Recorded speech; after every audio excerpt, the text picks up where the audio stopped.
Hey guys, it's Lou. I'm back for another Vinyl Finds video. Today is just all vinyl purchases, mainly from a local record store, used records, and I think I have one online purchase. First of all, I don't know if you can hear it in the background. What we're listening to is the band Morphine. This is their first album, Good. It's the only Morphine that I've got on vinyl. The rest of their albums, they made 5 albums, proper studio albums in total. The rest of them I have on CD. Great band. I guess 3-piece with guitar, bass. I guess it's a guitar with less than 6 strings, but I don't think it's a bass.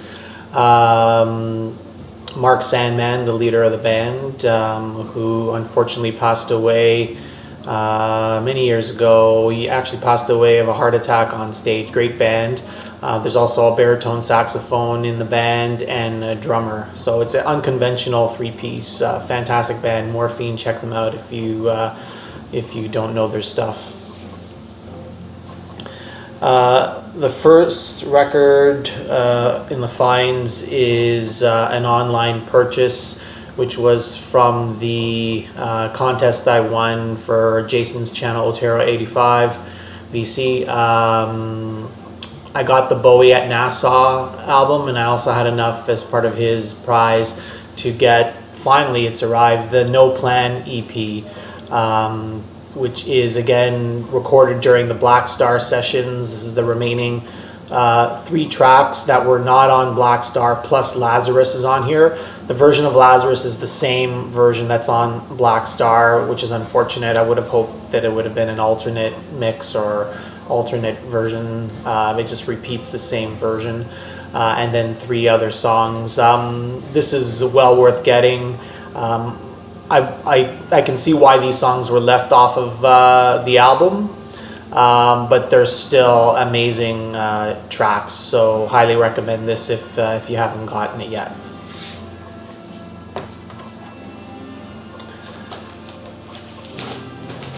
The next album, I've been listening to a lot of Jefferson Airplane lately, and one album I didn't have in my collection is their 6th album. I believe this is from 1970.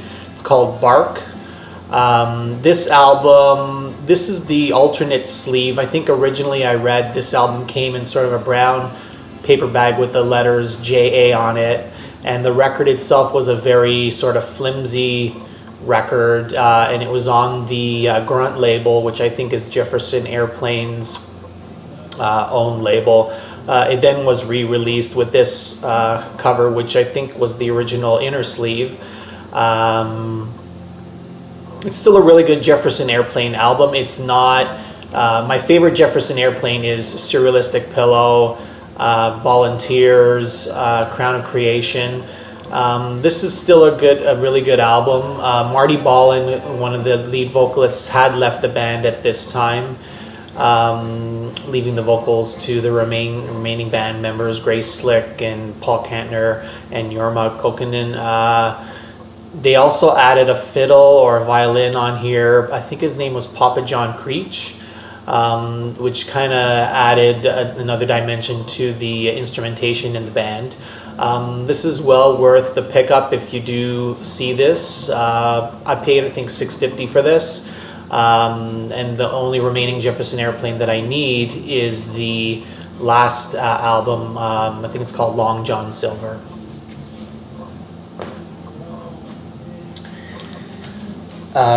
One of my favorite bands is The Who, and I've shown The Who before.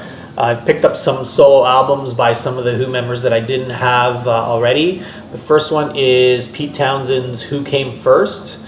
This is Pete's solo album from 1972, while the band obviously was still going strong prior to Quadrophenia.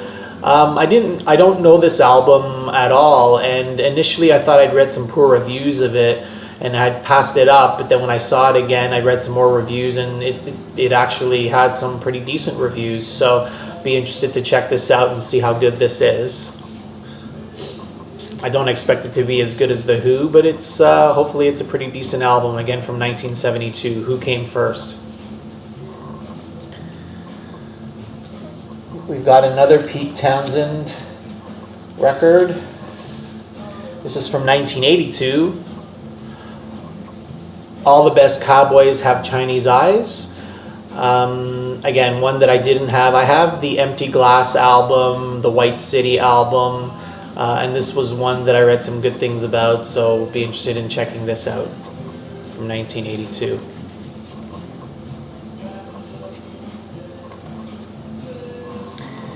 And Pete Townsend wasn't the only member of The Who went solo. We have Roger Daltrey's album from 1985, Under a Raging Moon. I knew the title track back in 85, and actually quite liked that song. That song, for those of you who don't know it, features a drum solo in the middle of the song. It obviously is a tribute to Keith Moon. It features a drum solo in the middle of the song that is sort of a collage of a bunch of other drummers' pieces put together to form one longer drum solo. So it has people like Stuart Copeland, Mark Brzezicki of Big Country, Carl Palmer, Cozy Powell. There's a bunch of different people, and on YouTube you can hear a clip of that, and it actually tells you who's playing what piece at what time point in the song, which is kind of interesting. It's a decent album. It's a good album. 1985, Under a Raging Moon. I've shown a lot of John Mayall in the past, and I continue to find some of his older albums. This is one of his better ones. It's a comp, actually. It's called Looking Back. It's a 1969 comp, and the unique thing about this one is that it collects non-album singles from 64 to 68. So singles that weren't on any of his fantastic albums at the time. He had released, obviously, with Clapton, the Beano album, with Peter Green, Hard Road, and with Mick Taylor, Crusade. Those are just some of the albums he released in that time period. So all three of those guitarists are on this album. We have Eric Clapton on here with Jack Bruce on a version of Stormy Monday. Mick Taylor's on one song on here. I think it's called Superstitious. Or no, it's called Suspicious, Part 2, Mick Taylor. And Peter Green's on several tracks, a whole handful of tracks on here, which is the real highlight of the album for me.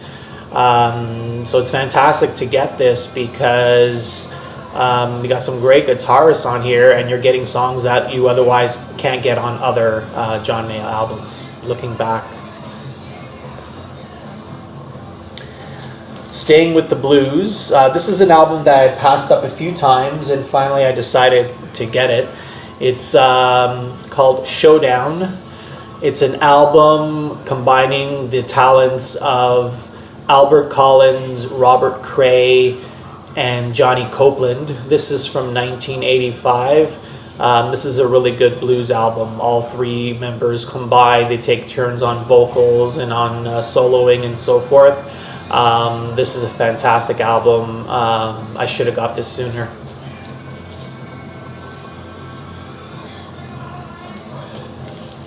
Showdown from 1985.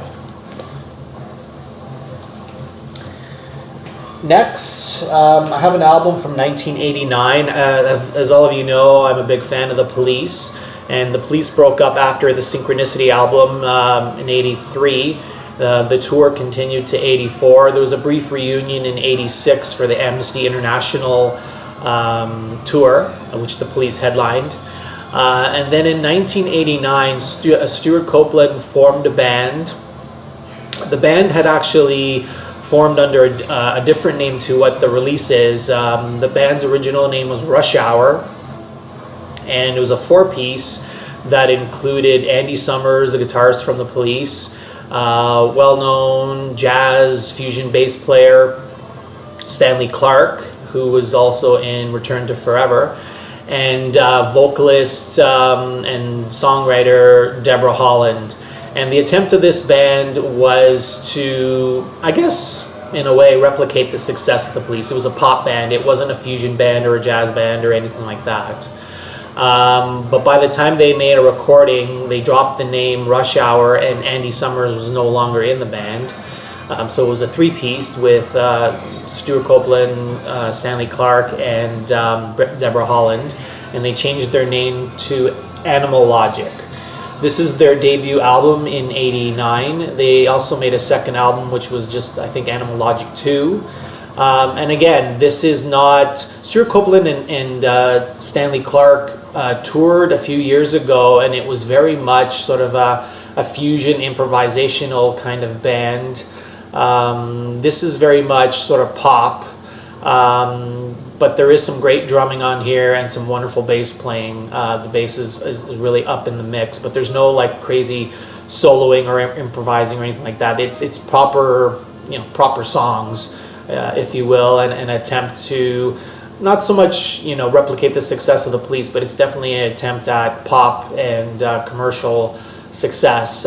It didn't have that commercial success, but it's still... I had this on cassette back in the late '80s. So when I saw it on vinyl, it was a no-brainer for me to pick this up. And there are the members on the back. Animal Logic from '89.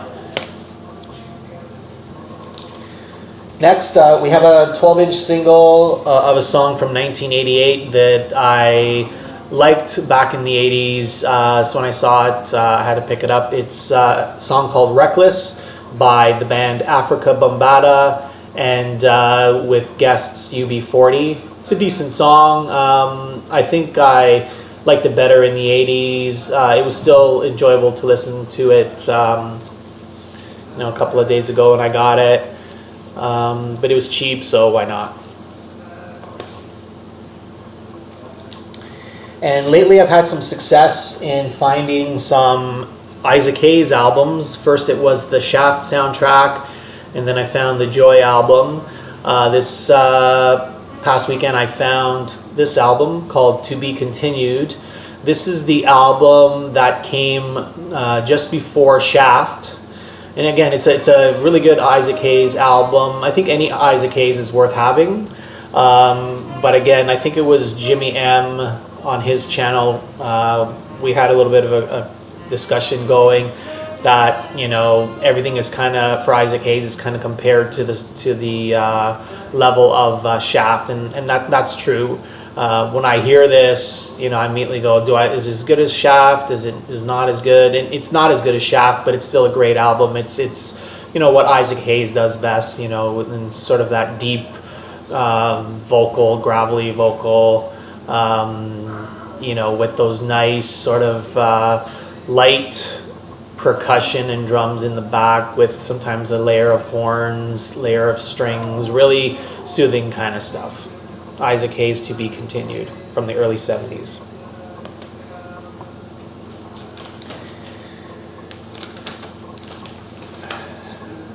I've been trying to collect as much Stranglers as possible.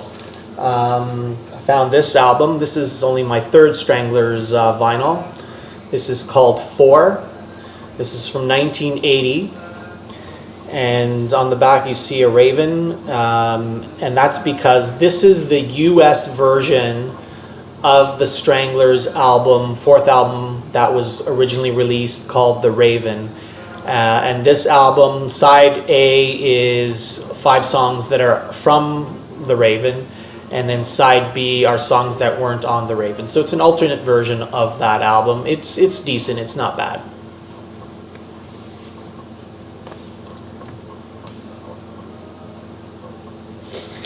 And last, which was the find of the day for me, classic jazz fusion. We have the Mahavishnu Orchestra and their first album, Intermountain Flame.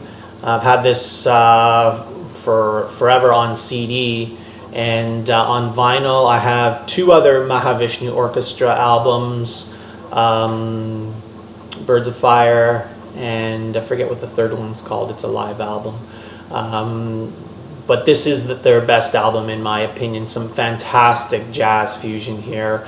John McLaughlin being an unbelievable guitarist, leader of this band. Jan Hammer was in this band.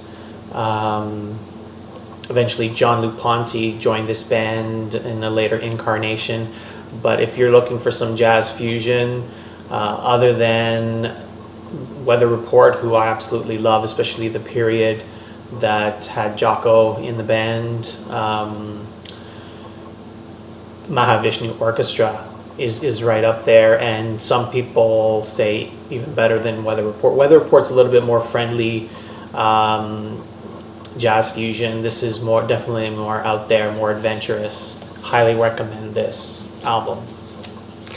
Okay guys, that's it. Thanks a lot, and thank you to those who have subscribed since my last video, and thank you to those who continue to watch and subscribe. And again, I enjoy your comments. Invite you to make comments on these finds. Thanks a lot.